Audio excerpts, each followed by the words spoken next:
네, 안녕하십니까. 차세대 미래전략연구원 학술정책부원장 김주성입니다. 오늘은 국회에 대해서 말씀을 드리겠습니다. 우리가 국회를 얘기할 때 그동안 과연 국회가 동물국회로서 운영이 되어야 되느냐, 좀 국회가 정책을, 법안을 잘 만들어서 안정적으로 가야 되지 않겠느냐.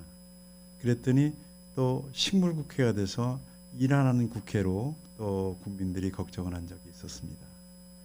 21대 국회, 지금 우리는 21대 국회를 운영하고 있는데 과연 21대 국회는 식물국회일까요? 아니면 동물국회일까요?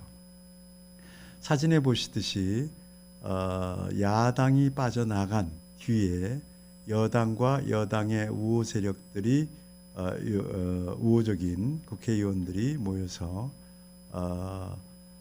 그 국회 상임위원회를 준비하고 있는 사진입니다. 민주당이 2020년 6월 29일에 18석의 상임위원장 모두를 독점하게 되었죠. 그러다가 21년 7월에 민주대 국힘 상임위원이 11대 7로 마지막에 귀책돼서 지금은 그렇게 운영하고 있습니다. 이 국회에서 아직은 큰 싸움이 일어나지 않아서 우리들이 국회 의원들이 싸우는 모습을 아직 보진 못했는데, 그렇다고 해서 이 국회가 또 식물 국회냐 일하는 국회냐 또 그것도 아닐 겁니다. 한번 우리가 과거의 우리의 국회 운영을 살펴보면서 21대 국회의 성격을 좀 살펴보십시다. 20대 국회는 바로 전 국회였죠. 20대 국회에는 법안을 투표하기 위해서 국회의원들이 나란히 줄 서서 투표함을 향하고 있습니다. 이렇게 20대 국회가 조용하게 움직여진 이유는 국회 선진화법이 적용되었기 때문입니다. 국회 선진화법은 상임위원회에서 60%의 찬성이 있는 법안을 본회의에 상정을 했었습니다. 따라서 이미 상임위원회에서 모든 정치 싸움과 타협과 또 결론을 내기 때문에 국회 본의장에서는 조용하게 일들이 진행되었었죠. 상정된 법안은 국회에서 2분의 1 과반수로 통과되었기 때문에 오히려 상임위원회 통과보다 본회의 통과가 쉬운 그런 국회였습니다.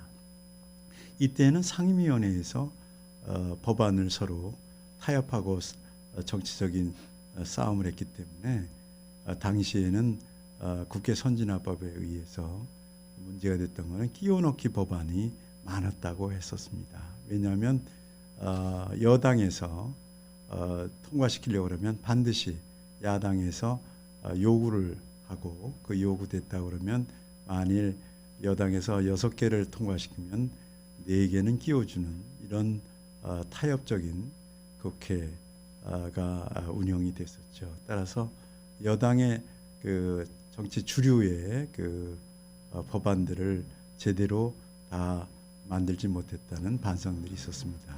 여하튼 20대 국회는 그래서 법안 상정이 본래 상임위원회에서도 어려워져서 법안들이 많이 통과가 안 돼서 식물국회라는 오명을 썼었습니다. 20대 국회가 식물국회가 된 이유는 그동안에 국회에서 너무 많은 국회의원들이 싸웠기 때문에 어떻게 하면 좀 안정시키느냐 해서 20대 국회가 국회 선진화법으로 움직였었죠. 그동안 우리가 국회 운영 모습을 한번 보십시다. 제3공화국의 이 사진에 보시면 제3공화국의 국회 모습인데 삼선 개헌 문제로 이 국회 의장석이 모두 의자로 이렇게 쌓여져 있었죠. 결국 국회 의안 통과를 막았던 그런 모습입니다. 오른쪽에 보시면은 저렇게 국회에서 의안이 통과 못되게 싸우면서 많은 사람들이 그 개헌안 우열하기 위해서 밖으로 나와 투쟁도 하고 했었던 모습을 우리들은 과거 역사에서 볼 수 있습니다. 87년 민주화 이후의 국회는 이제 좀 안정되었느냐? 또 그것도 그렇지 않습니다. 87년 이후에 2009년에 한미 FTA 비준안 처리 문제로 여야는 극심한 싸움을 했습니다. 저기 홍준표 그 후보였던 분이 야당 후보였던 분이 사진이 나오죠. 아마 당시에 원내 총무였던 것으로 기억이 되는데요. 야당 국회의원들하고 몸싸움이 아주 굉장히 컸었죠. 오른쪽에 보면은 결국 그 비준을 하기 위해서 FTA 한미 FTA 비준하기 위해서 결국 여당은 문을 걸어 잠그고 본회의를 진행해서 비준안을 처리했습니다. 그 불만으로 야당 국회의원들이 본회의에 들어가질 못하니까 해머가 등장을 해서 저렇게 문을 때려 부수는 모습들입니다. 많은 뒤에 유명한 얼굴들이 보이죠. 이때는 해머만이 아니라 전기톱까지 동원돼서 있어서 세계적으로 한국의 국회의 모습이 가장 난폭하다고 당시에 알려지기도 했었습니다. 우리가 오늘 의회에 대해서 이야기할 때 과연 21대 국회는 현재 운영되고 있는 21대 국회는 식물국회냐 동물국회냐 라는 질문을 했었습니다. 동물국회는 아닌 것 같습니다. 법안 통과를 두고 의장석을 점거하거나 본회의장이 가로막혀 있거나 또는 본회의장 문을 열기 위해서 해머나 전기톱이 동원된 사례는 없습니다. 그렇다고 식물국회일까요? 20대 국회처럼 법안 통과를 상임위원회에서 하기가 어려워서 많은 시간을 소요하고 그나마 서로 타협을 하기 위해서는 여당에서 몇 개를 통과시키면 야당에서 우리 법안도 통과시켜달라고 해서 어렵사리 합의된 그 끼워넣기의 법안들이 통과된 20대 식물국회라고도 볼 수 없을 겁니다. 왜냐하면 21대 국회에서는 수많은 법이 통과됐기 때문입니다. 그 2,000개가 넘는 법이 이미 통과 다 되었다고 그러고 그 중에는 많은 문제 있는 법들도 통과되었기 때문입니다. 대표적으로 5.18 특별법이라든가 대북전단 금지법처럼 헌법에서 보장된 표현의 자유가 제한되는 경우 이런 법안 또는 임대차 3법이라든가 기업규제 3법이라든가 또는 부동산 3법이라든가 여러 법안들이 우리 헌법, 자유민주주의 또는 시장경제의 기본 정신과 어긋나는 법들도 많이 통과되었기 때문입니다. 따라서 21대 국회가 과연 식물국회라도 볼 수 없고 동물국회라도 볼 수 없는 어찌 보면 어떤 독점국회처럼 보이기도 합니다.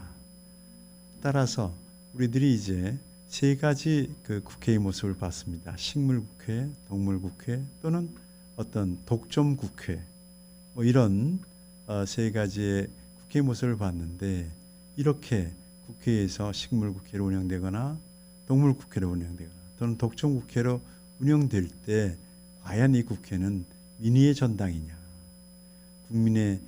국민과 함께 하는 민의의 전당이라는 커다란 비석 자연석을 우리 국회 앞에 세워놓고 있는데 과연 식물국회처럼 조용히 지내는 것이 민의냐 아니면 동물국회처럼 싸움을 하는 것이 과연 민의를 대변한 것이냐 또는 헌법 정신과 어긋나는 법들을 마구잡이로 통과시키는 이게 과연 민의를 대변하는 것이냐 우리들은 국회를 바라볼 때 현대 대한민국의 국회를 바라볼 때 착잡한 심정을 금할 수가 없습니다. 물론 국회에서 많은 이해관계가 상충되는 것들이 종합되어야 되고 국민의 다양한 의견들이 종합되어야 되는 것은 사실이지만 그 종합되는 모습들이 이렇게 싸움을 거쳐야 되고 이렇게 헌법 정신을 또 어긋나는 경우들이 막 생겨나고 한다면 그것은 과연 민의라고 볼 수 있겠느냐, 많은 의문을 우리한테 던져주고 있습니다. 이 의회가 현대 민주주의의 가장 중심적인 기관인 것은 사실입니다. 여기에서 전쟁 선포권이 국회에 있고 세금 징수권, 세금 법안이 여기에서 이제 결정되어야 되고 예산안, 결산안이 여기에서 통과되기 때문입니다. 이러한 국회는 과연 현대 정치 제도의 중심으로 자리 잡게 된 의회는 과연 어떻게 운영되어야 되는지, 어디에서 기원했는지, 이 여러 가지 문제들 한번 앞으로 우리들이 짚어보도록 하십시다. 다음 시간에는 의회의 기원에 대해서 말씀드리겠습니다. 오늘은 여기까지 감사드리고 마치겠습니다. 감사합니다.